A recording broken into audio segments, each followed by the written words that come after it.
Après que l'arche de Dieu fut enlevée du tabernacle à Shilo, elle n'y retourna plus jamais.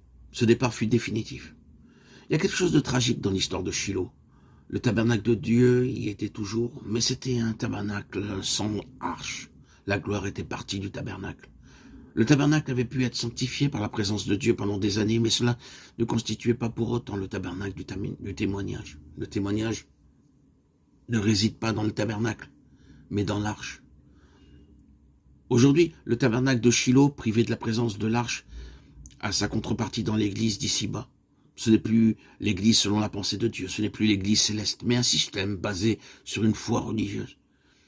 L'église en tant que système organisé a perdu son témoignage. Elle est sans arche. Il subsiste toujours une organisation impressionnante, mais Dieu ne la connaît plus comme l'église, car l'arche n'y se trouve plus. Son caractère céleste a été perdu de vue. Ça ne veut pas dire que Dieu a délaissé l'église organisée et que des bénédictions ne s'y manifestent plus.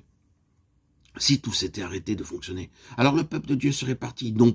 Non, mais la réalité est la suivante. Des âmes sont toujours sauvées dans ces Shiloh, car l'autel y est toujours. Mais l'arche du témoignage qui typifie la pleine pensée de Dieu concernant son Fils n'y est plus. Il y a quelque chose de plus élevé que l'autel, de plus élevé que la cuve d'airain, et de plus élevé que le chandelier. Ce qui est supérieur à tout cela, c'est l'arche. Ces choses nous parlent de l'œuvre de Christ, mais l'arche nous parle de Christ lui-même. Dans le tabernacle, dans le lieu saint et dans le parvis, il y a beaucoup de choses qui nous parlent de ce que le Seigneur a fait pour nous. Mais cependant, le lieu très saint est vide. Où est allée l'arche après avoir quitté le pays des Philistins? Elle est allée dans de simples habitations. La première fut celle d'Abinadav. Pendant 20 ans, le témoignage du Seigneur s'est trouvé dans la maison de cet homme. Ensuite, l'arche a été transportée dans la maison d'Obed-Édom, de Samuel 6. Ces demeures étaient insignifiantes comparées au tabernacle. Si vous voulez quelque chose de grand, vous devrez aller au tabernacle à Shilo. Mais si vous voulez l'arche, il vous faudra aller ailleurs. Car le lieu du témoignage, ce n'est pas là où est le tabernacle, mais là où se trouve l'arche. Voulons-nous aller dans un tabernacle sans arche? Dans le tabernacle, tout l'environnement de l'adoration est majestueux et impressionnant. Mais la gloire est partie car l'arche est partie. Les croyants aujourd'hui doivent choisir encore entre un grand tabernacle sans arche ou une petite maison dans laquelle l'arche se trouve.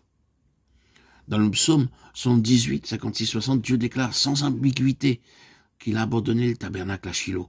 Le tabernacle sans l'arche n'était d'aucune utilité et l'Église en tant que système n'est également d'aucune utilité sans son témoignage. Plus tard, Dieu a prophétisé à travers Jérémie qu'il délaisserait le temple comme il a délaissé le tabernacle. Jérémie 7, 12, 14. Il déclara pour ainsi dire, ce que j'ai fait à l'égard de Shilo, c'est aussi ce que je ferai à Jérusalem si vous agissez de la même manière. Allez à Shilo et voyez si je ne l'ai pas abandonné.